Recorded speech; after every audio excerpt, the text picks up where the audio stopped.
Sasa mimi nataka Mheshimiwa Eugene Wamalwa na Mheshimiwa Sifuna, kwa sababu mimi nimetembea Kenya hii kuliko nyinyi. Sasa nataka mkae chini mjifungie kwa sufuria moja. Mjiulize mnataka kunipatia nani niwasaidie. Mimi mkiniona niko huko na watengeneza. Muulize mbole. Baluya.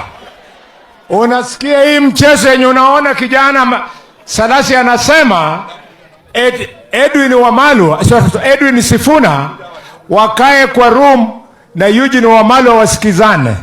Kijana, sikia, kuanzia saa hii mimi ndio nilikufanya ukawa MP.